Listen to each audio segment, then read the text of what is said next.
because you can't hide from the fastest animals on the planet.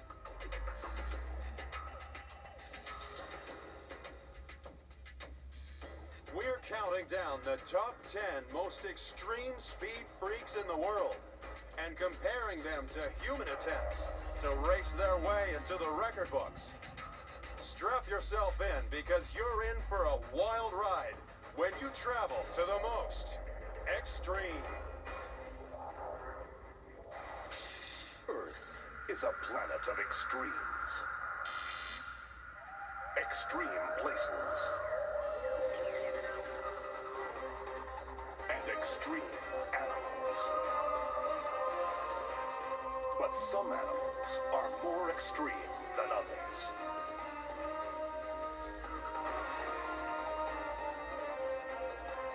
Join us as we count down to find the most unusual and the most extraordinary on Animal Planet's The Most Extreme.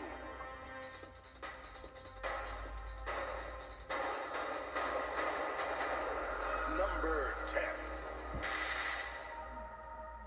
Our countdown begins deep in the jungles of Central America.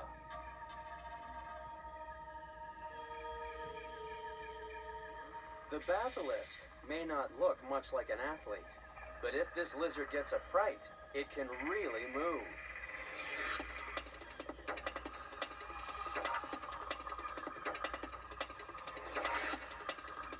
But this is no ordinary sprinter. The basilisk is number 10 in our extreme countdown because it can walk on water.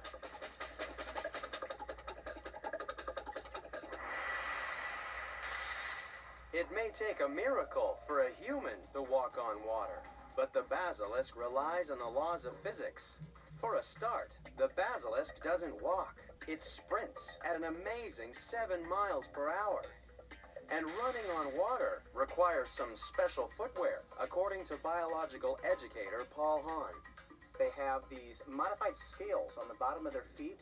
And if you look very closely, you can see the dark little spots. Those are modified to grab little parcels of water to be able to float them over the top of the water very briefly, holding onto the surface tension. And there's not very many animals that would be able to pursue an animal that is able to do that. So that's quite amazing. So long as the basilisk moves fast enough, it can run over the surface of the water as if it were solid ground. Anyone who slapped their hand on water knows how hard it can be.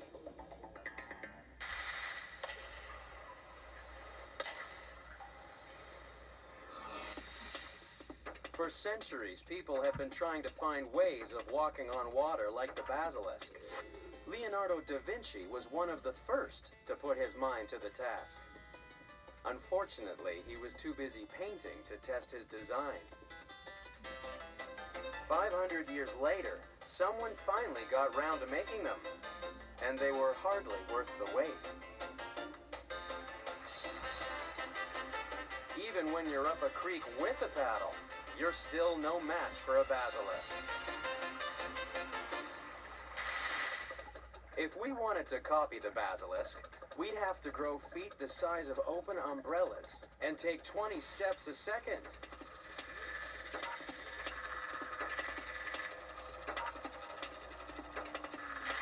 But walking on water is hard work. It's an escape tactic adults leave for the young and energetic. While older lizards may prefer swimming to running, our next contender is also extremely fast. Not underwater, but underground.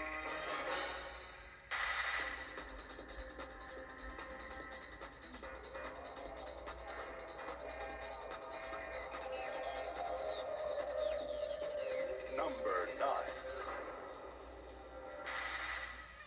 You have to get up pretty early in the morning to catch number 9 in our countdown. And today, that's exactly what's happening in the Australian town of Crow's Nest. For today is race day. This parade is for the support crews of the most unusual racing animal in the countdown. It's the worm. The highly trained racing worms of Crow's Nest are subject to rigorous veterinary examinations. And then it's off to the track. Worm racing is simple. First one out of the circle wins. Worm racing has a lot of advantages, according to race organizer Jeff Close. We're very proud of our little worms. They're friendly little fellas and kids can race them and they don't bite and they don't bark, and so we've gone for worm racing. This year's winner was said to have come all the way from Egypt.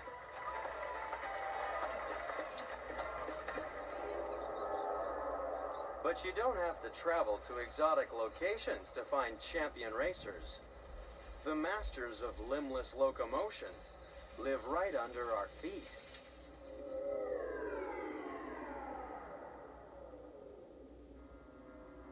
Worms are number 9 in our extreme countdown because they're the fastest thing on no legs. Worms have to chew themselves a tunnel. How'd you like to eat your own weight in dirt each day?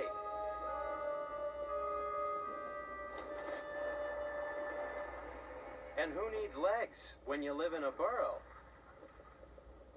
Worms just need tiny bristles to grip the wall as they push themselves through the soil. And earthworms can travel fast.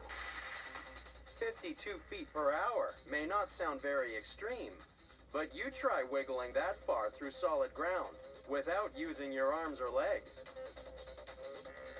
But another kind of worm has started burrowing through cyberspace. And it's so fast, it can race around the world at the touch of a button. A computer worm is a kind of virus that travels at extreme speed thanks to email. And when it burrows into a hard drive, terrible things can happen. One of the most infamous was the I love you computer worm. Hurtling through cyberspace, this worm took only a few hours to travel from Asia to America. And while the real racing worms of Crow's Nest may lack the speed of their computer counterparts, they can still hold their heads up high. For an animal with no legs, they show extreme speed, although some will never be quick enough for the early bird.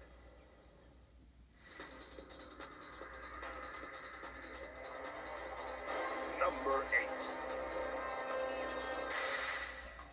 8. At number 8 in the countdown is an animal that has to run for its life.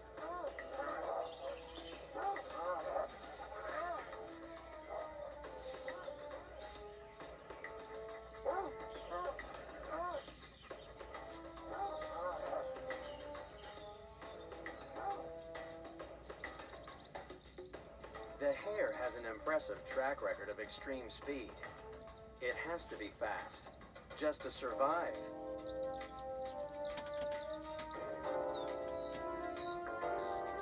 But how fast is the hare? How would it stack up against the fastest human athletes? If the hare entered the Olympics, it would be chasing human sprinters that could run at 22 miles per hour.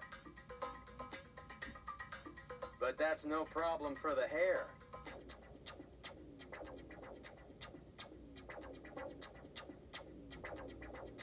The hare can hit a top speed of 45 miles per hour, which would mean it would win the Olympic 100 meters in a time of just 5 seconds. Such extreme speeds would be useful in another famous race.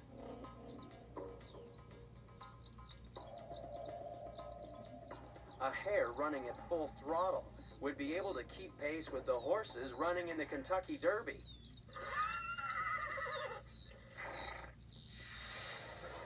So how can hares run so fast? After all, horses and humans have much longer legs and much more muscle.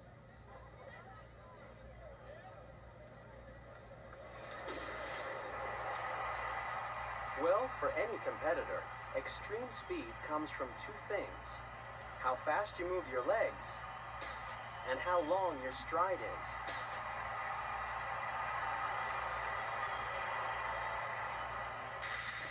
Top athletes may take around 4 strides each second, and so can the hare. It's just that the hare can cover so much more ground with each stride.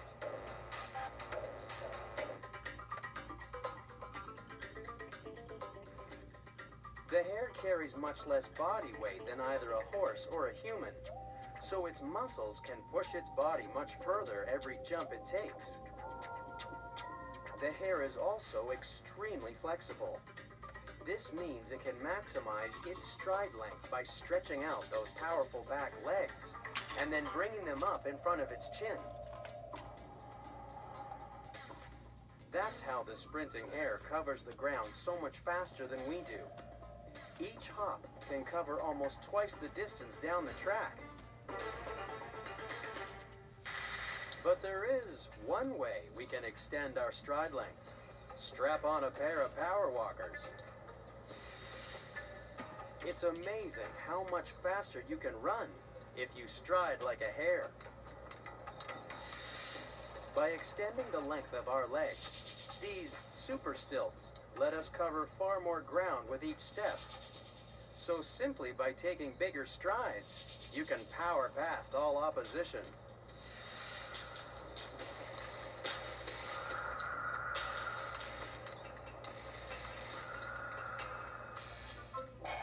The extreme speed of the hare can get them out of all sorts of trouble. But they're still a whole lot slower than the next animal in the countdown.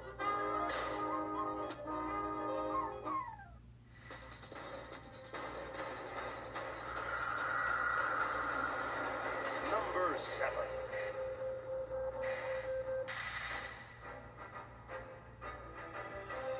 So just who is the fastest draw in the West?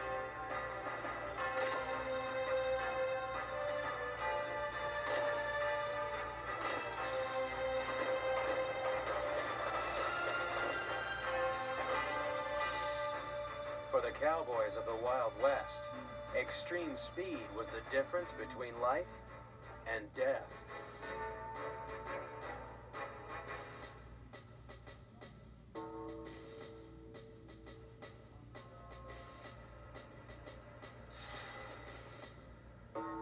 It only takes 0.2 of a second for the fastest gunslingers to draw and shoot.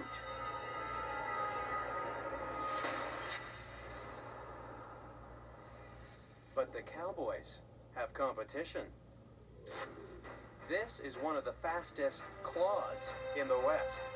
But you won't find the mantis shrimp walking the main street of some dusty western town. This varmint hides at the bottom of a fish tank.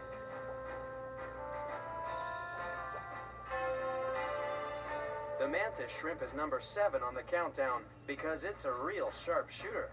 It doesn't pack pistols, but it uses clubs to knock its opponents senseless.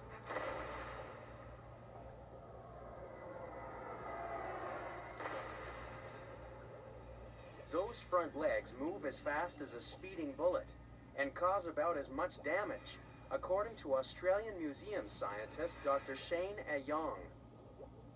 The strike of the mantis shrimp is one of the fastest known animal movements. It's completed within about 5 milliseconds, which is 5,000ths of a second, and that's faster than the eye can see. It's been measured to approach that of a small caliber bullet, so the power is quite remarkable. If you're a crab, the only chance you have to escape from mantis shrimp is to run before it sees you.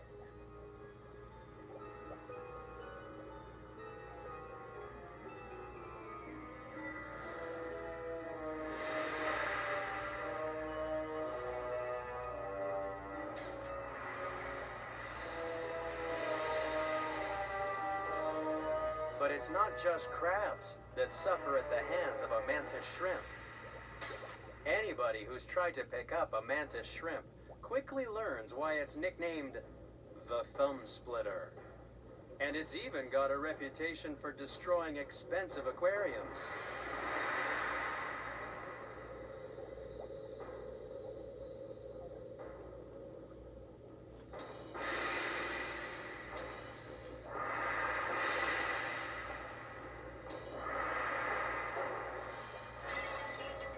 But believe it or not, the mantis shrimp still isn't the fastest claw in the sea. That honor belongs to its cousin, the snapping shrimp. It's not as big and dangerous as the mantis, but it's quicker on the draw. The snapping shrimp is armed with one huge claw. In the past, people assumed that when the ends of this claw clicked together, it created the snapping noise from which the shrimp got its name. But the snapping shrimp has a secret weapon.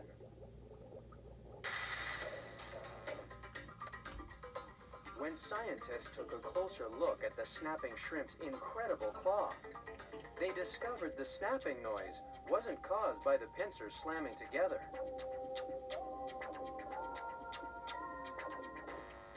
When the shrimp closes its claw, it shoots out a jet of water that moves so fast, it creates an air bubble in the sea.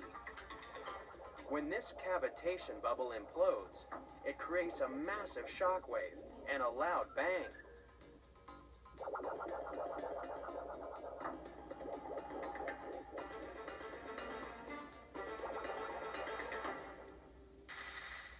The snapping shrimp uses this shock wave like a stun grenade to knock its prey out cold. So how would the fastest claw in the sea compare to the gunslingers of the Wild West? It's time for a showdown at the OK Coral.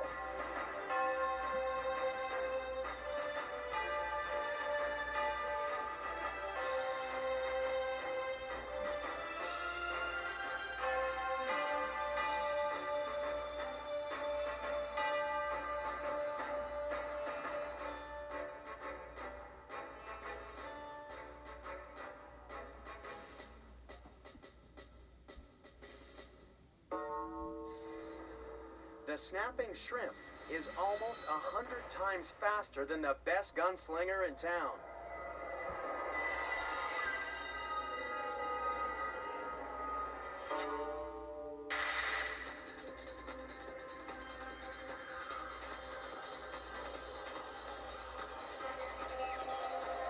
Number 6.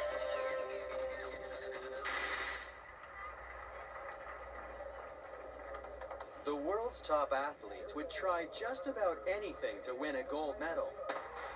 They've got high-tech suits, scientific training regimes, and space-age shoes. But what they really need is a pair of these legs.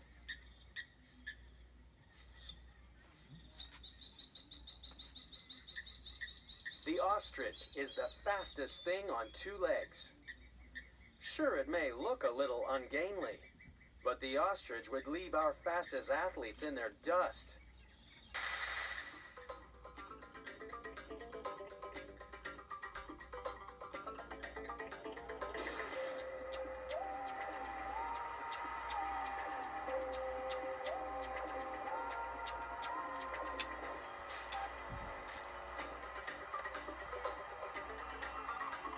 At 50 miles per hour, they're more than twice the speed of our fastest Olympic sprinters. We'd need mechanical assistance just to keep up.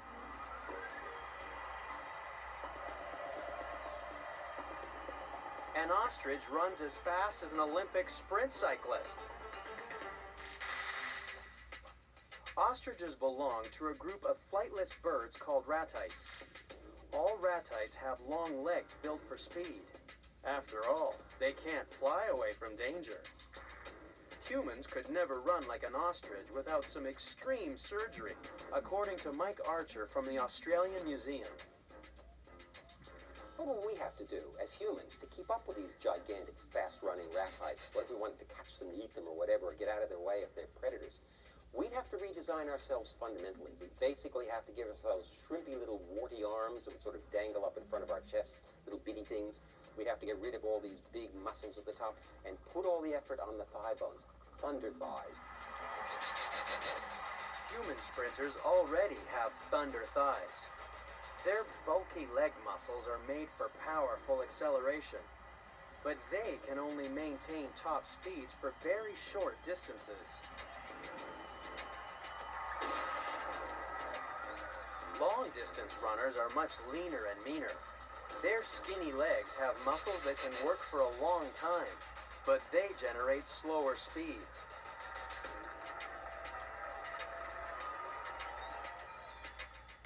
The ostrich is the perfect athlete. Its leg muscles combine the strength of a sprinter with the stamina of a marathon runner. The ostrich can maintain twice the speed of the best human sprinter for half an hour. But the ostrich's long legs have another use. These birds are also the undisputed dancing champions of the savannah.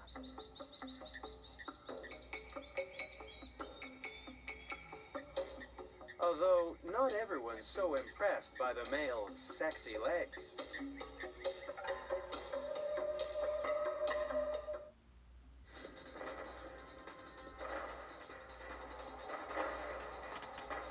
Number 5.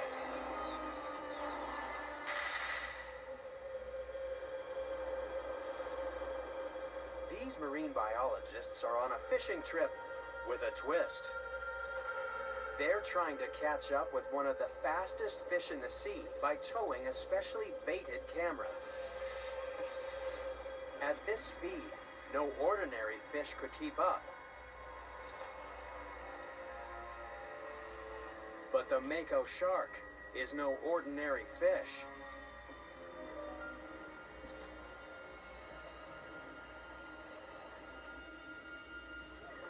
The ultimate underwater predator has extreme speed.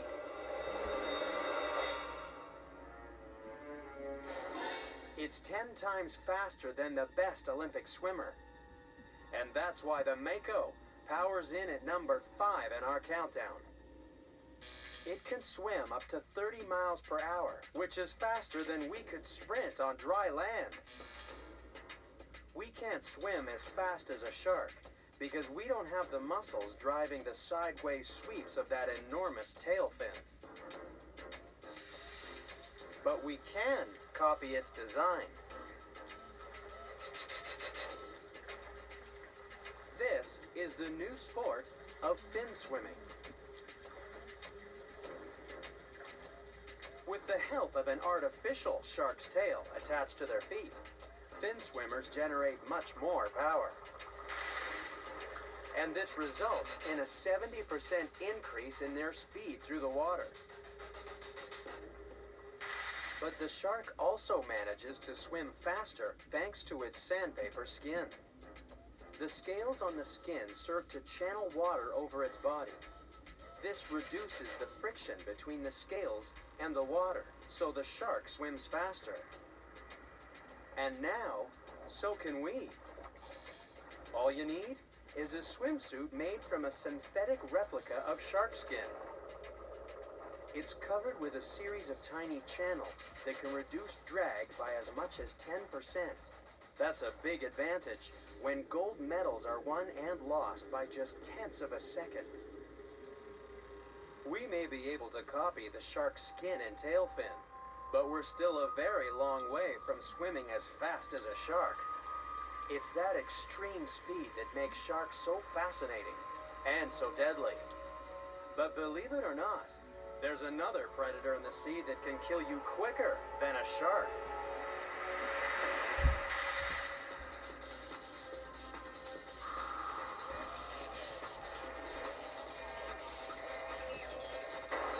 Number 4.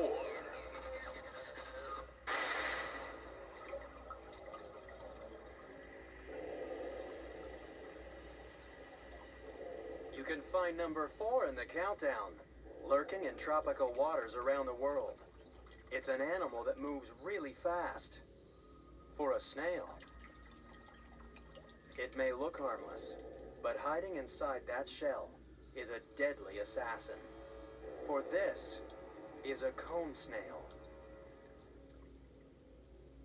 It's a hunter that stalks its prey with a poison dagger.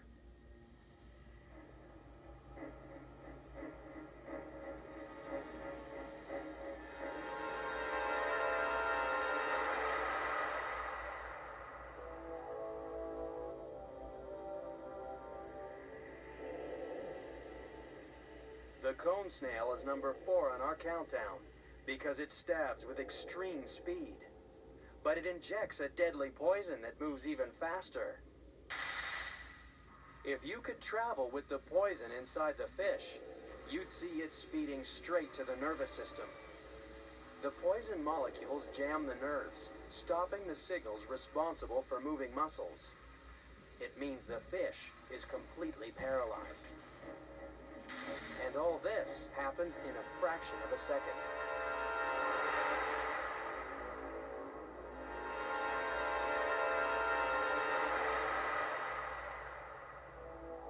But fish are not the cone snail's only targets. These innocent-looking shellfish are wanted for 70 deaths around the Pacific.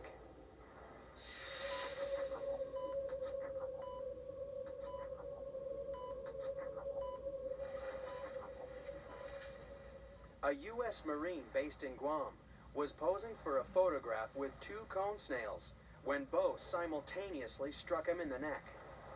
He died in just 4 seconds.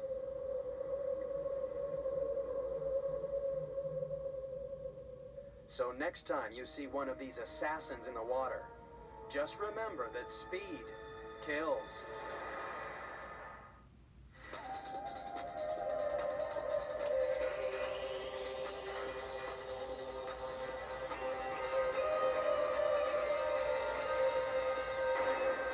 Number 3. These people are heading to Foothill College in California to watch an extraordinary athletics event. Today, track records will be broken, but it'll take a law enforcement officer to measure the extreme speeds.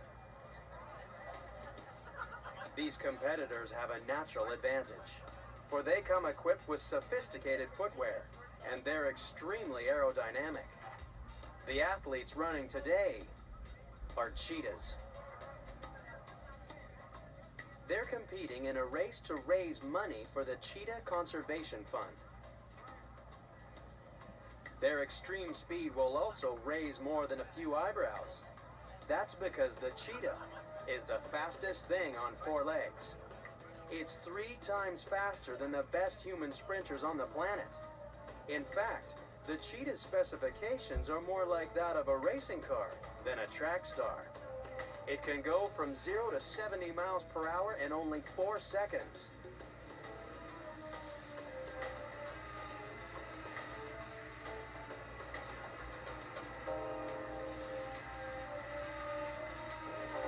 The cheetah really is a high-performance racing machine.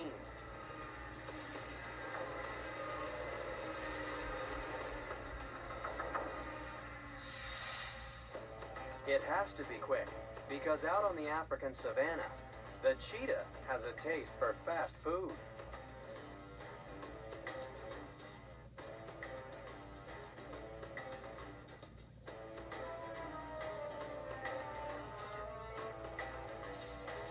It's the cheetah's advanced engineering that gives it the edge. Its engine is powered by an enlarged heart and lungs, and air-cooled by the largest nostrils in the cat family. Its chassis is lightweight and flexible to ensure the greatest stride length possible. And cheetahs are the only cats that always have their claws fully extended. That's because they need all the traction they can get as they race for food. We could learn a lot from the cheetah's design. We may not be able to grow bigger hearts or lungs, but we can improve our footwear to help us run faster. That's what Mario LaFortune does at the Nike Sport Research Lab in Oregon. We are collecting information about the motion and motion of the foot with respect to motion of the legs. When we are talking about sprinter, we know that in the first 30 meters per second, they have to build up from a 0 velocity to 12 to 13 meters per second. And all of the propulsion takes place under the forepart of the shoe. Therefore, we are positioning the cleats there such that they move and they can really apply a lot of force that is going to accelerate them to run faster and faster.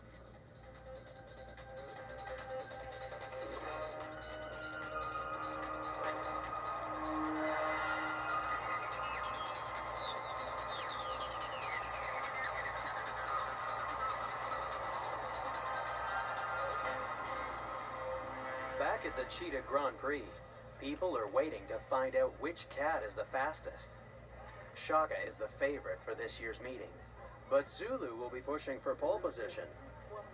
No one knows the form of the two racers better than trainer Don Simus.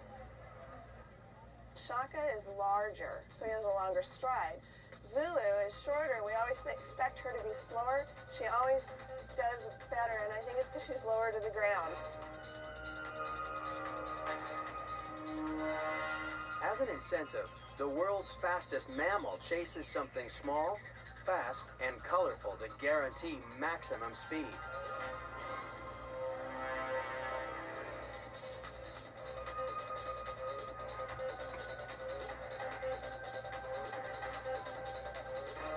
First on the starting line is Zulu.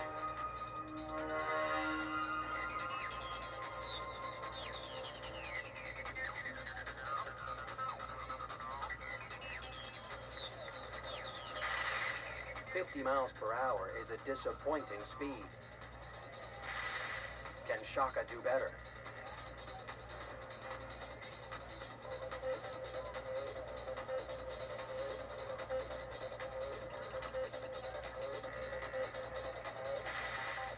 At 67 miles per hour, Shaka is the winner.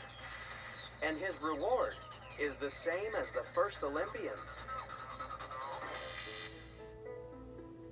Back in ancient Greece, the Olympics were a little different to today's competition.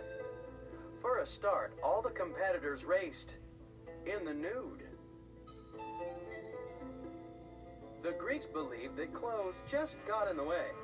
That's why the word gymnasium comes from the word gymnos, which is Greek for naked. And the naked athletes didn't compete for lucrative sponsorship deals. The winners received nothing more than an olive branch and a free dinner of meat.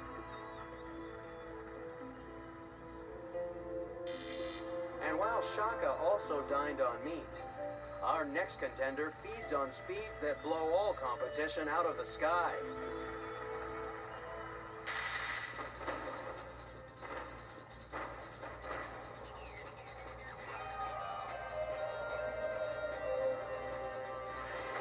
Number 2.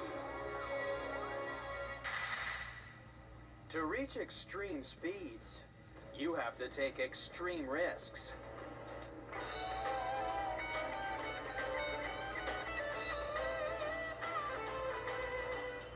Spiraling down to Earth with only gravity to assist you, it's possible to reach speeds of 100 miles per hour. But you might as well be standing still compared to the speeds reached by the animal hurtling in at number 2 in the countdown. It's the peregrine falcon. A 200-mile-an-hour power dive makes this the fastest animal in the sky.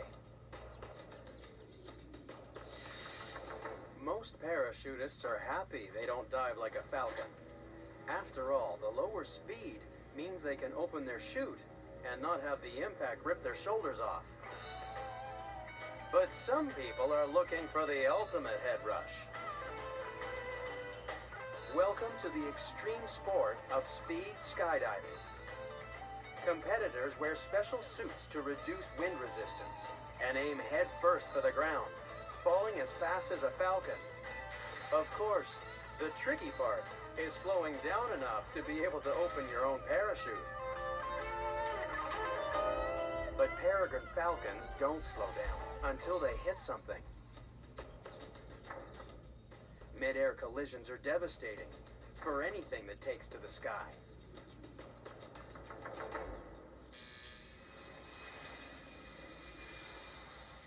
Airplanes and birds just don't mix. In America alone, collisions with birds cost airlines an estimated $500 million a year. No wonder people take extreme measures to reduce the problem.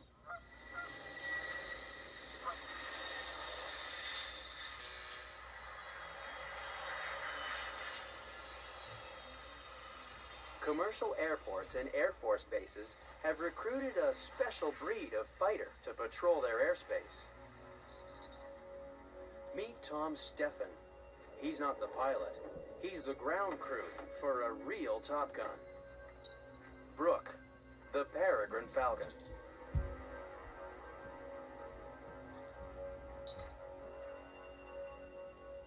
Brooke and Tom create no-fly zones around airports.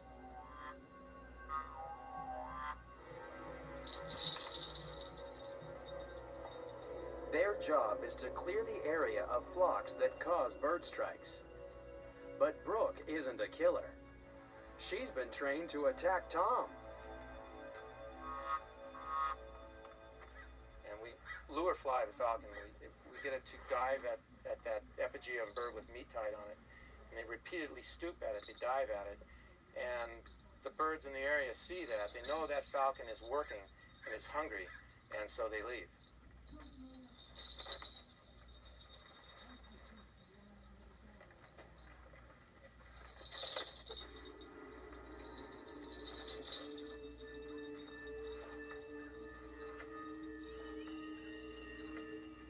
This demonstration of power is enough to scare the local birds into the middle of the next county.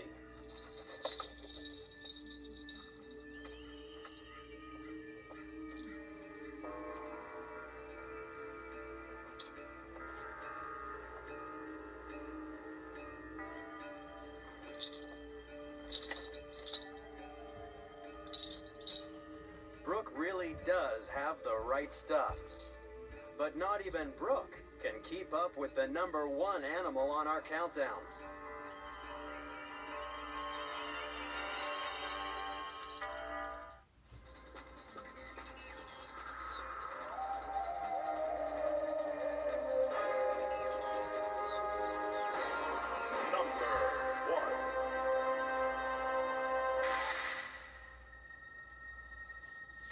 You can find the most extreme speedster almost anywhere on Earth.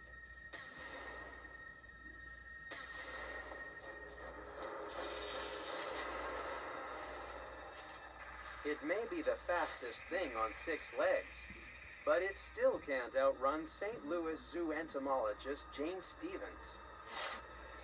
Tiger beetle. The tiger beetle is a pocket rocket, the fastest insect on Earth, and probably one of the most ferocious. Tiger beetles got the name probably because they're predaceous in many ways. I've seen adults grab a hold of things as a tiger would, and sometimes a sit and wait posture as tigers might do.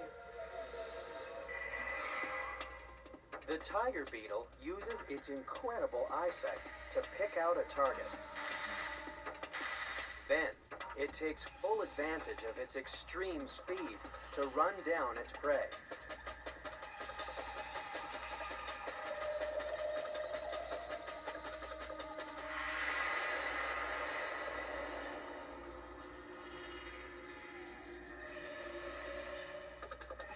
So, just how fast is a tiger beetle?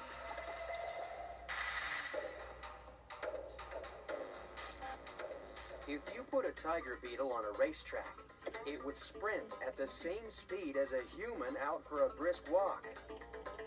Now, 5 miles per hour doesn't sound very extreme, but imagine if it was the same size as a human. It would take only half a second to win the 100-meter sprint. To catch a beetle moving at over 300 miles per hour, we'd need a drag racer.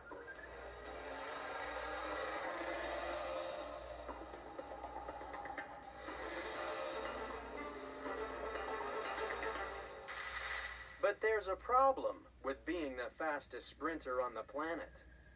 Tiger beetles run so fast, they go blind.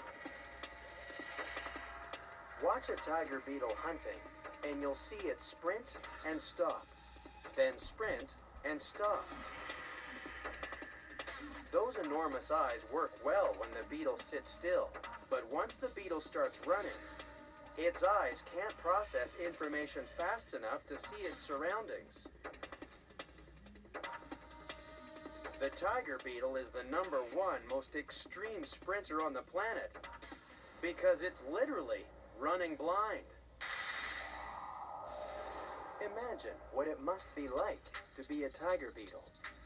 When you sit still, you can see perfectly.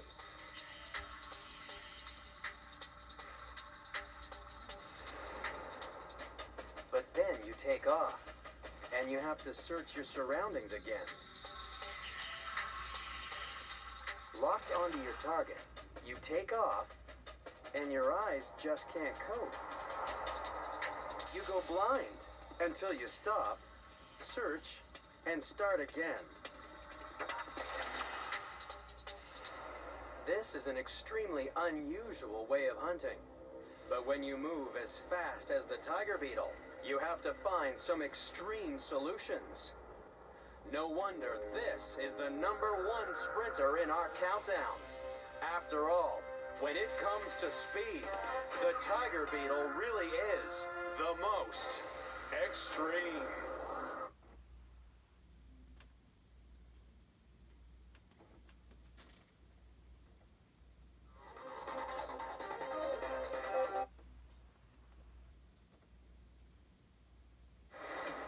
Some people love getting high. But how do they measure up to the best jumpers in the animal world?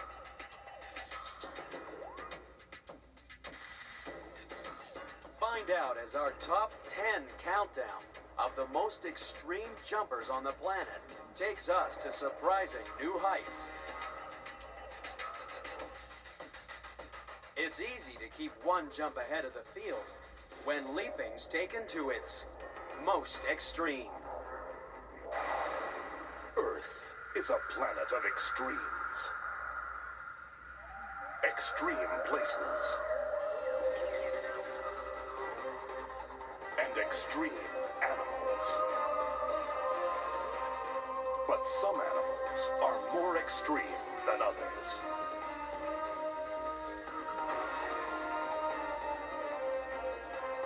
Join us as we count down to find the most unusual and the most extraordinary on Animal Planet's The Most Extreme.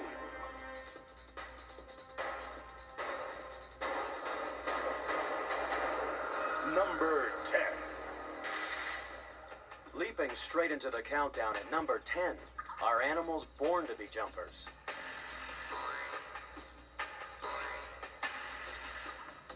Rabbits and hares can't walk. They can't trot. They have to jump. All the time.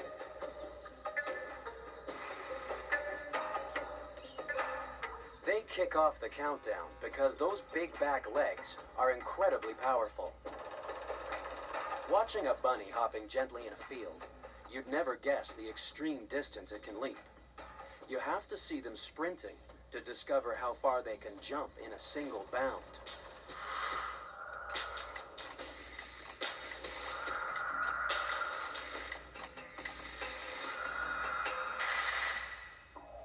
The rabbit's back legs are like coiled springs. They power the leaps that can carry the rabbit 10 times its body length. That's a jump of up to 19 feet. Compare that to the distance Olympic athletes can jump. If you could leap like a rabbit, you'd jump twice as far as any human in history. An incredible 60 feet. Our leg muscles are about the same strength as a rabbit's, so how can they jump so much further than us? Well, it all comes down to body weight. The heavier you are, the harder it is for those muscles to push you off the ground. That's why lightweight bunnies are such extreme jumpers. But our next contender could never compete in the Animal Olympics, for the simple reason that it isn't an animal. Or is it?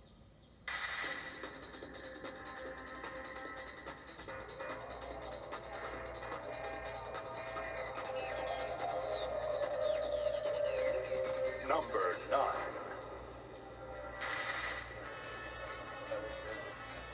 To find the next contender in our countdown, biologists Dave Reiher and Paul Hahn have hopped down to Little Mexico in Los Angeles. For hiding somewhere in these market stalls is the most unusual animal in the countdown. Our number 9 is truly extreme because these guys first have to find a plant. Well, a bean, actually. But no ordinary bean. These are Mexican jumping beans. But surely jumping beans are just a joke, a novelty you only see in old comedies.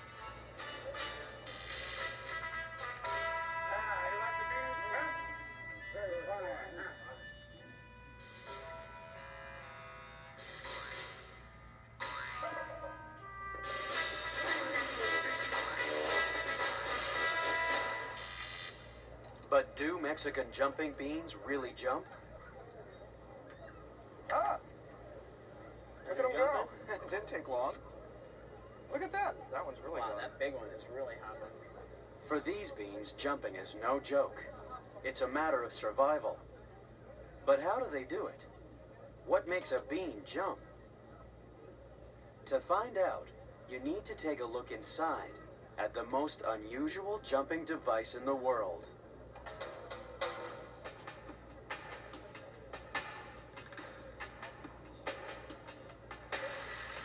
It's a caterpillar. Welcome to the world. These are larvae of little bugs, and what they do is they crawl around inside of the fruit of the bean and they eat it, and that sustains them until the springtime when they hatch out. And it's this caterpillar that makes the bean jump because it hates getting hot. It'll throw itself around inside the shell to get the bean on the move. The Mexican jumping caterpillar is just trying to get its house back in the shade.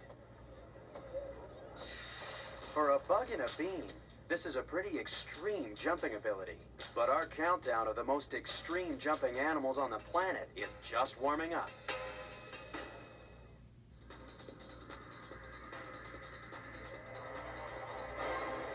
Number 8. How'd you like to live on the highest mountains in the world?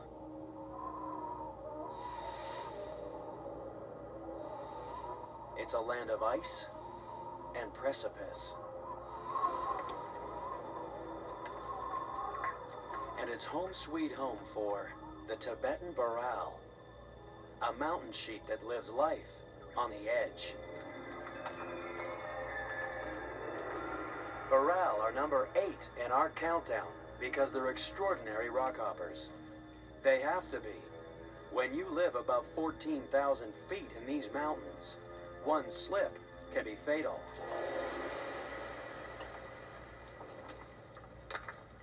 Male Baral are extremely confident in their jumping ability. In fact, once their testosterone starts pumping, they show off by trying to knock each other off the cliff.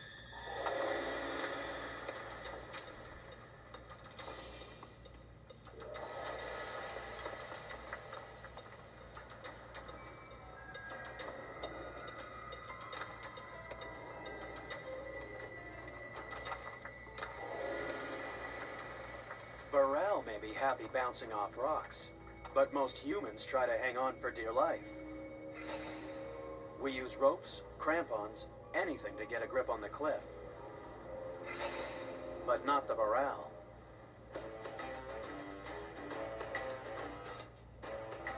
All their climbing equipment is packed into their feet. Those hooves are rubbery to increase their gripping potential, and they're flexible. They can spread their toes out to grasp the ground, and to act as brakes when sliding down an icy slope.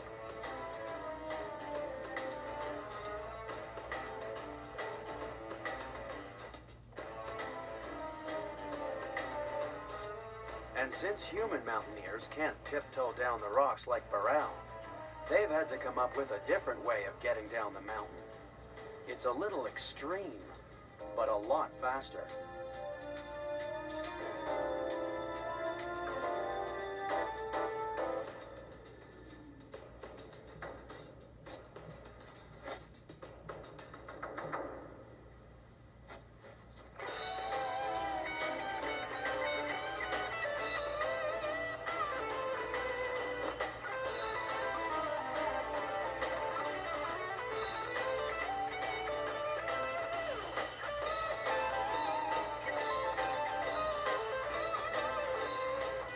This is the extreme sport of base jumping.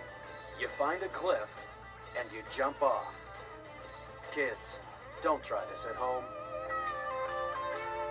But of course this is home for Burrell kids. And these kids don't have a parachute if they fall.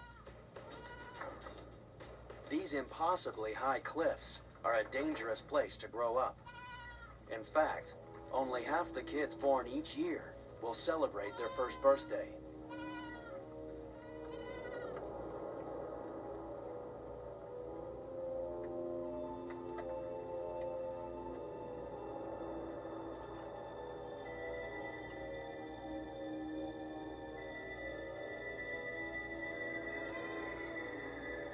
Those sure-footed babies that survive really are extreme jumpers.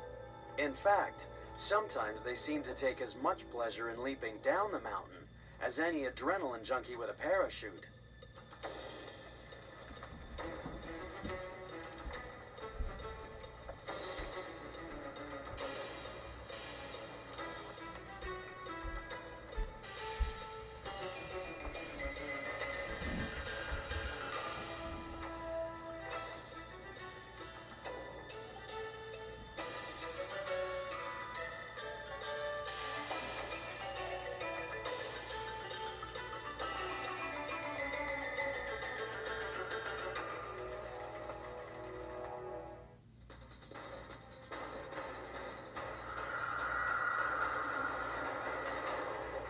Number 7.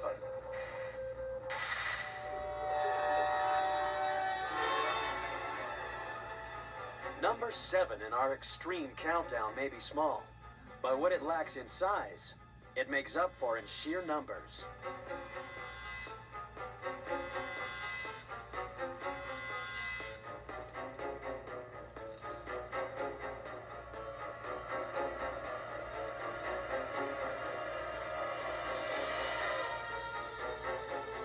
These are locusts. It's a good old-fashioned biblical plague of horrible hoppers.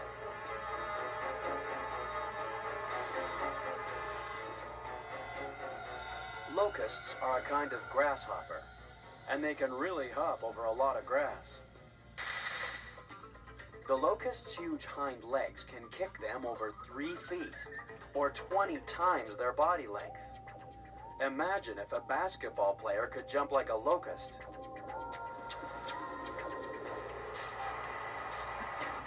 How'd you like to be able to jump 300 feet for the ultimate slam dunk? Basketball players would kill to have legs like a locust. That's because in addition to the massive muscles in its thighs, the locust has elastic bands in its knees. These bands are like stretchy springs that store energy. They work a bit like our tendons, which store enough energy to let us snap our fingers. When you push your thumb against your finger, the tendons of the muscles are stretching, storing more and more energy until... That rapid finger movement has mostly been powered from energy stored in the springy tendons. And that's how the locust's springy knees power those magnificent jumps. And now, it may be possible for everyone to put a little extra spring in their stride.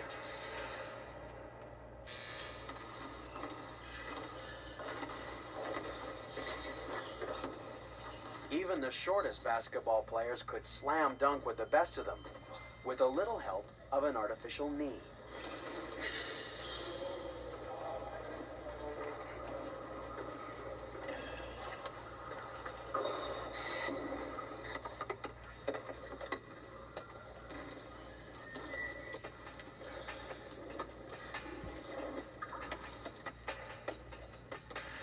The flexible bands of the power skipper store energy like the locust's knee. And when the energy's released, you get a jump that would make any grasshopper proud.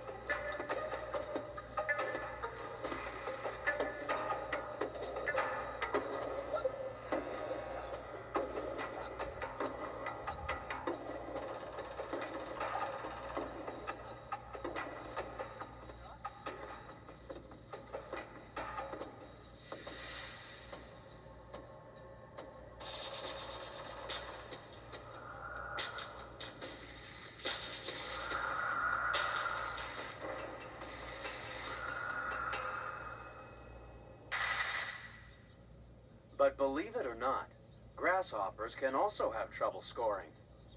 When you're in long grass, it can be hard to see a prospective partner, no matter how high you hop. That's why grasshoppers have another string to their bow legs.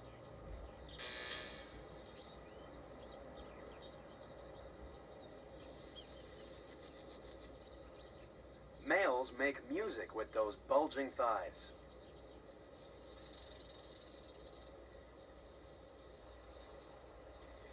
Males advertise how strong and sexy they are by rubbing those long jumping legs against their body. Their inner thighs are lined with a row of pegs that lets them scrape out their high-pitched love song. And the better the music, the luckier the male.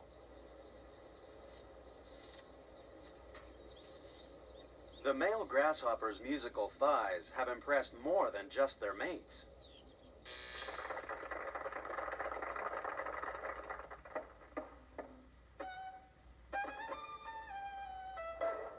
And while the next animal in the countdown may not be able to hold a tune, it too can do amazing things with its legs.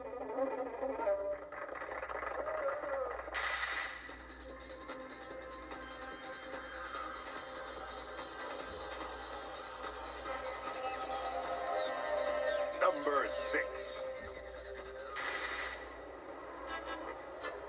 At number 6 in the countdown is an animal the Western world only discovered when European explorers first arrived in Australia.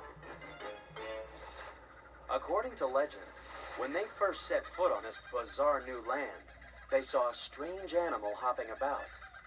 So they asked a local Aboriginal what it was called. The Aboriginal said, kangaroo. Unfortunately, in Aboriginal, kangaroo doesn't mean large jumping animal, but translates as, I don't understand your question. So now Australia's home to more than 60 species of, I don't understand your questions. But no matter what they're called, kangaroos are extreme athletes.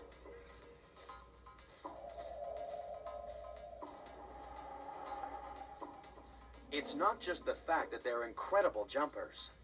They're also extremely fast.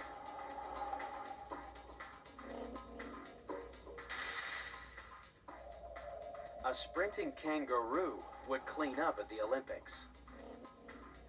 It travels twice the speed of the world's fastest sprinters. That means it would win the Olympic 100-meter sprint in a time of 4 seconds. And then over in the long jump pit, every 30-foot bounce would win an Olympic gold medal.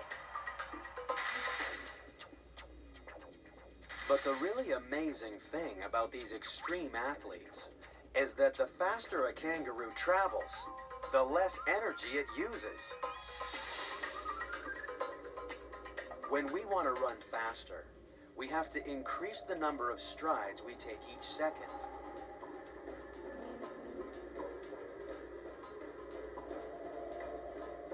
All this extra effort means we burn much more energy sprinting than walking.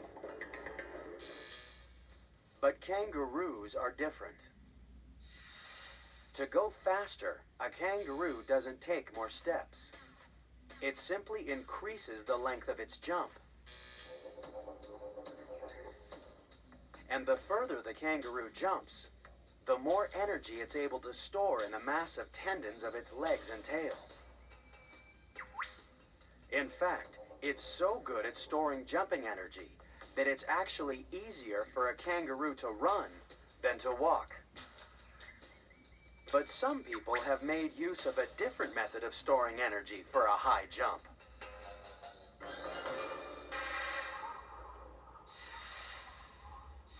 In the frozen lands of the Arctic, hunters had a problem.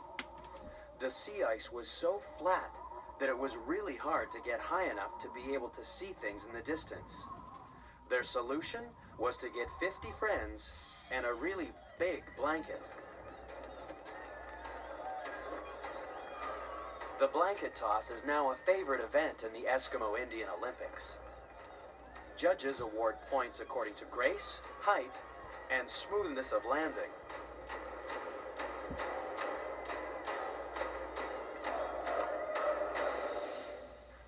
once, this wasn't just a sport.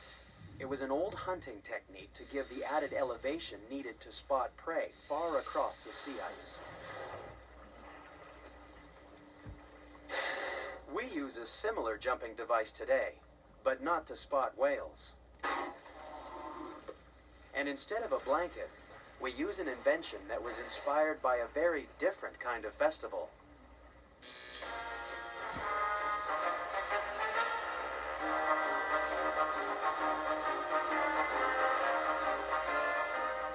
In Iowa back in 1930, 11-year-old George Nissen loved watching circus trapeze artists bounce into the safety nets.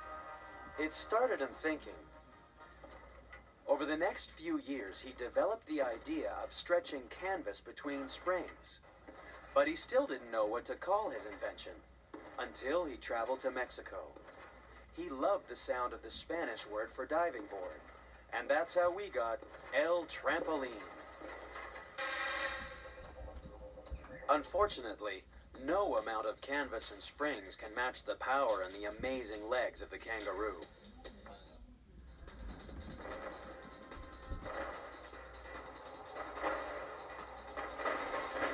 Number 5. We're halfway through the countdown, and our search for the 5th most extreme jumping animal on the planet has taken us to the heart of Mongolia and the Gobi Desert. The kangaroos of Australia are half a world away. Or are they?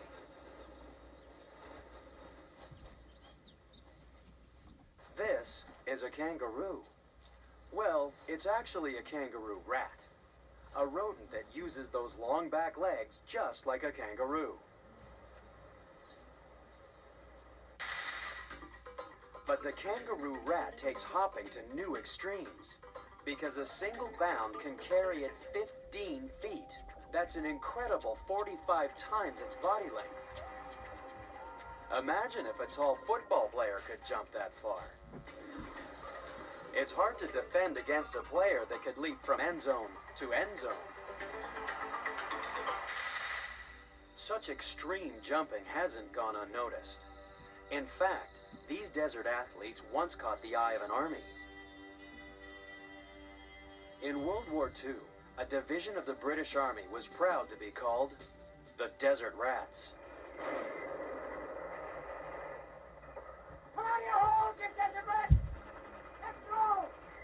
This is the story of Tobruk and the men who made up its garrison, of the fight they made against the pick of the Africa Corps, and of the nickname they bore with pride, the Desert Rats. The nickname came from German propaganda that called the soldiers rats, hiding in holes in the desert. It didn't take long for the division to adopt the kangaroo rat as their mascot. As the Desert Rats continued fighting, they took with them their mascot, the kangaroo rat, painted on the sides of their vehicles. The kangaroo rat may have been popular with the troops in World War II, but coming in at number 4 in the countdown is an animal that would be a star on any stage in the world.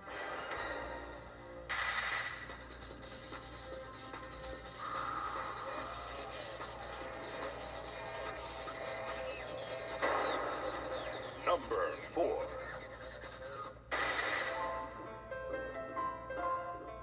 Ballet dancers are the most graceful professional jumpers in the world. They train for years to stand on the very tips of their toes.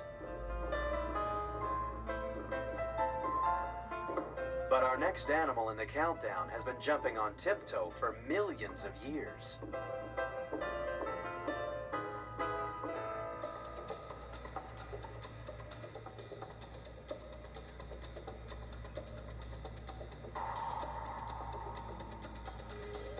This is a klipspringer, the ballerina of the rocks. This dainty little antelope lives high on rocky outcrops that jut up from the plains of Africa.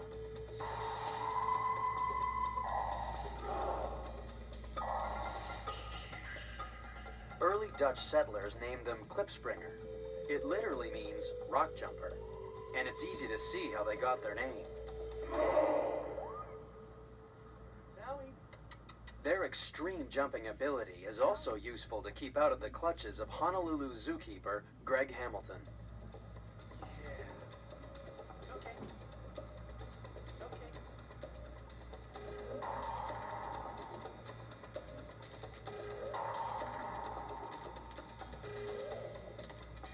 Like any ballerina, the klipspringer dances lightly on the tips of its amazing toes. In the middle of this hoof, this split hoof, is a fleshy area that allows them to grip fairly readily to rock surfaces and allow them to maintain their positions on the rocks. Their ability to escape basically is to get into areas that are inaccessible to other animals. These guys can land on a shelf that is about the size of a quarter and stay there. But what makes these rock hoppers different from other mountain goats are their extreme leaps. The klipspringer may be tiny, but it can leap 15 times its own height. That's 25 feet. The best Olympic high jumpers can't clear even twice their height. But if they could jump like a klipspringer, they could leap from the shoulder of the Statue of Liberty and soar 75 feet right over the torch. It's no wonder that looking after such extreme leapers can be a bit of a challenge. One day I came in here and spooked the male, Zulu, and he started doing laps around the exhibit, came through this area, bounced off of this rock right here, and was about at least 3 feet ahead, above my head. So I'm 6'3", so that was at least 9 to 10 feet in the air, and he sailed with perfect ease. It was really amazing to watch him jump to that height. We could never rock hop like a klipspringer, but there is one invention that sure makes it fun to try.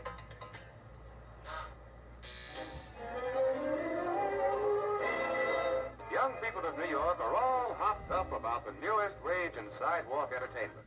It's the pogo stick, suddenly American youth's most popular way of doing something different.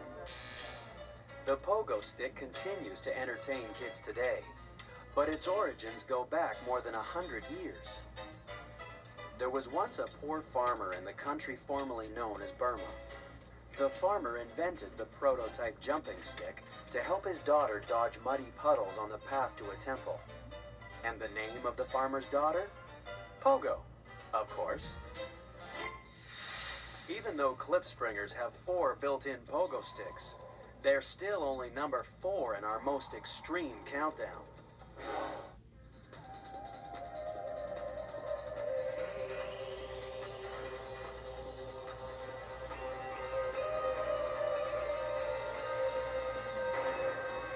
Number 3. If you're frightened of spiders, just wait till you see what these guys can do.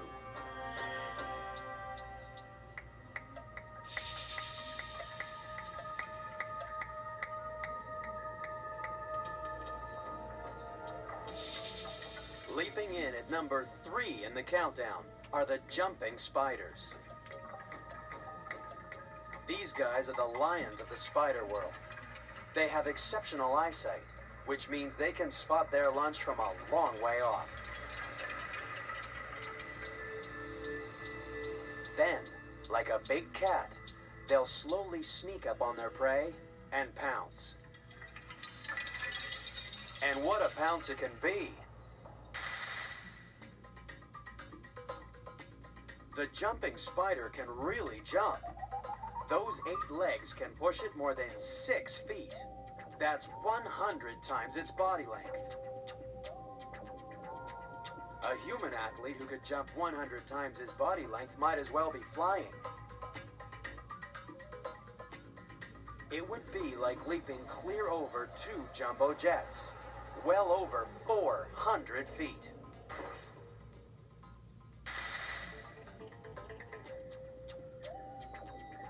You'd think that to jump such enormous distances, the spider's legs would be amazing. They'd have to have bulging thighs packed with muscles. That's what human jumpers need.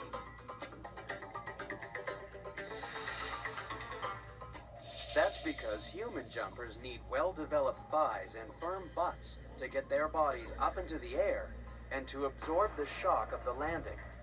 But you don't need a firm butt to look for jumping spiders.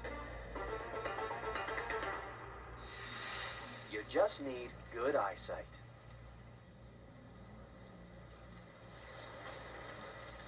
Luckily, Canterbury Museum spider expert Simon Pollard has a good set of glasses, a firm butt, and an excellent understanding of how spiders and humans move. The way that we use our muscles is we tend to have two pairs. We have muscles that do this, and we have muscles that do that. But in the case of spiders, they have muscles that do this, but they rely on fluid under pressure to push the muscles out and the leg out. So when it comes to jumping, what these spiders do is they increase the pressure of the fluid in the back legs, making them go straight, and because they're so small, they can jump from A to B, and they can do it very, very well. Being able to go from one leaf to another to catch prey, which of course is what spiders do, they catch things, and a lot of what they catch can fly away. And so by being able to jump across this space, it's effectively like flying, and then they can catch a flying insect that could, if it detected the spider, fly away. The best part about being a jumping spider is that it doesn't matter if you miss your landing zone. These guys spin their own safety harness out of silk.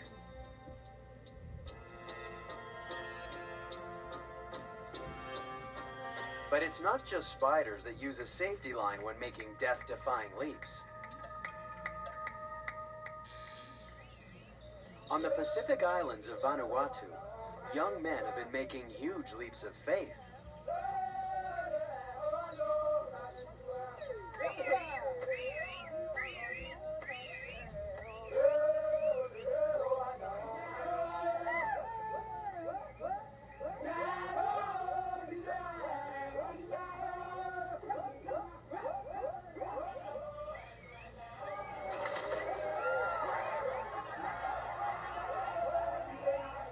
These guys don't use silk safety lines. They leap with nothing but two slim tree vines tied around their ankles.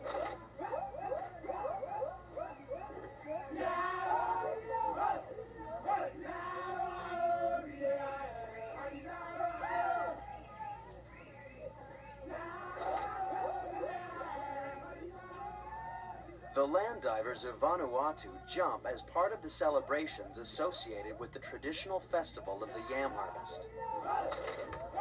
It's a celebration that's caught on elsewhere, but not using tree vines. Here we go. 5, 4, 3, 2, 1. Bungee jumping uses a latex rubber cord instead of tree vines, or spider silk. But the advantage spiders have over bungee jumpers is that once they've made their death-defying leap, they can eat their silk safety line.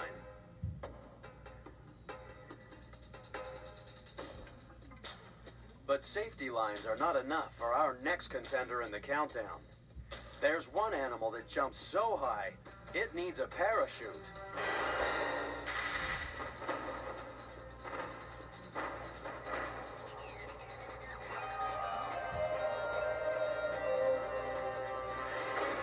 Number 2.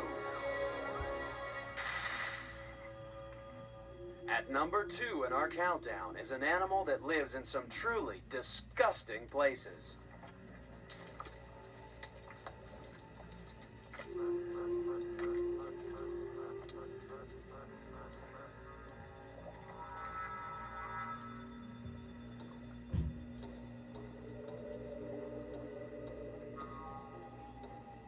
Frogs are legendary jumpers. Anyone who's taken a good look at a frog knows that its leaping ability lies in its long, long legs.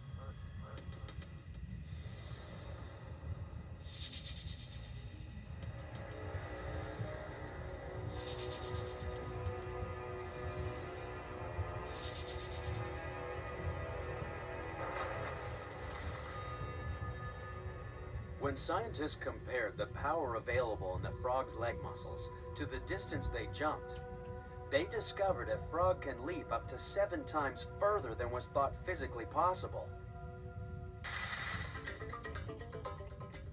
So the scientists took a closer look at the frog's legs.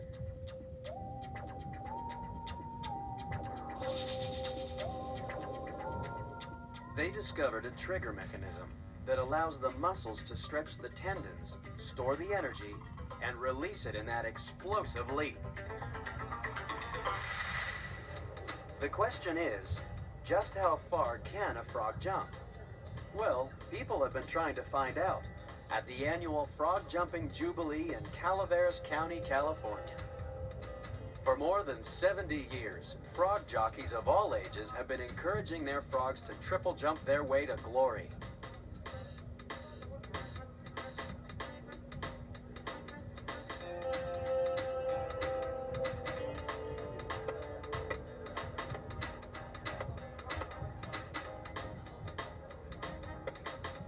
Apparently, frogs leap well when they get a surprise. Well, that's the theory anyway.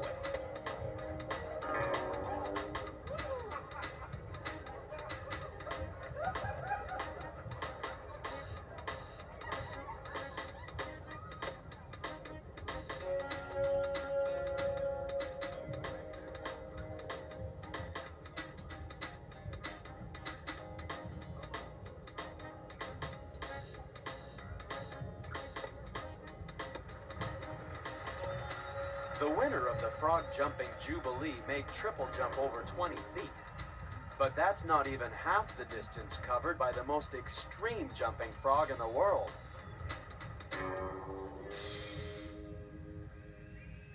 High in the forests of Southeast Asia lives a tree frog with a difference.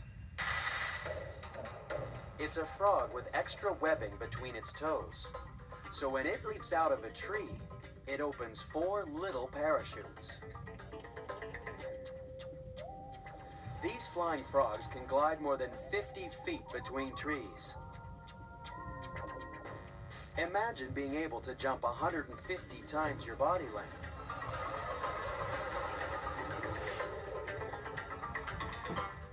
You'd be able to leap clear over the Titanic, a distance of nearly 900 feet. Then you really would be king of the world.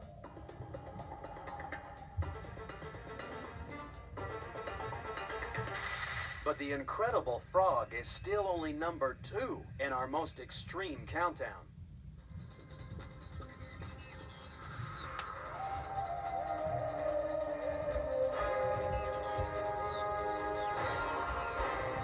Number 1.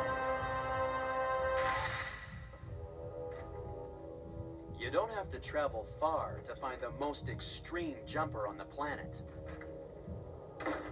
In fact, it's often too close for comfort. It can spend months waiting patiently for entomologists like Ruud Kleinpas to return home from vacation. Vibrations on the floorboard signal the time to leap into action.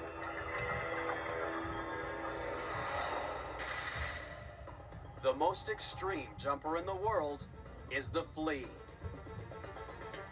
A leap of 13 inches may be one small jump for a bug, but it's one giant leap for mankind. We're talking a leap that's 220 times your body length. With the superpowers of a flea, we'd be able to clear the Brooklyn Bridge.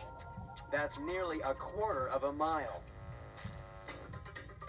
But a flea can also jump more than 150 times its own height.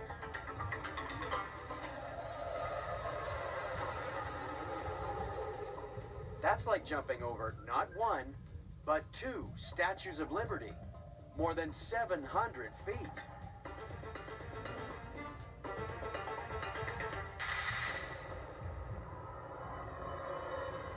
So what makes fleas such extreme jumpers? Well, they don't use muscle power like we do. Their legs act more like a catapult. You see, the flea stores its energy in a pad with resin. Now, that's one of the most elastic materials known on this planet. And it winds this pad up, and when it pulls the trigger, pow! It releases all this energy at once, and the flea jumps away. With such incredible powers, it's no wonder that people are prepared to pay to see performing fleas. Roll up to Maria Cardosa's traveling flea circus. And here are the stars, 300 highly trained fleas. Training begins by looping a tiny wire around the body, for no fleas are harmed for this performance.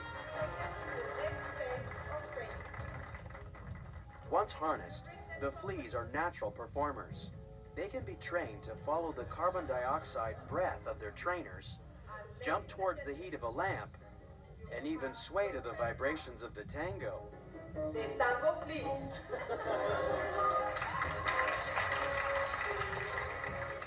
It's lucky that fleas are used to traveling at enormous speeds.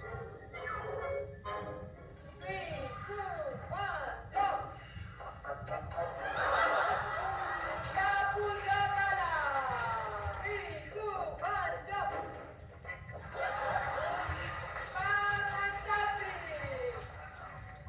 And like performers the world over, at the end of the show, the fleas like to kick back, put their feet up, and have something to drink.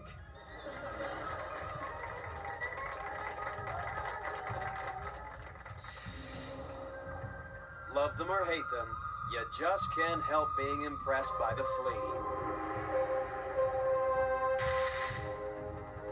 That's because when it comes to jumping, the flea really is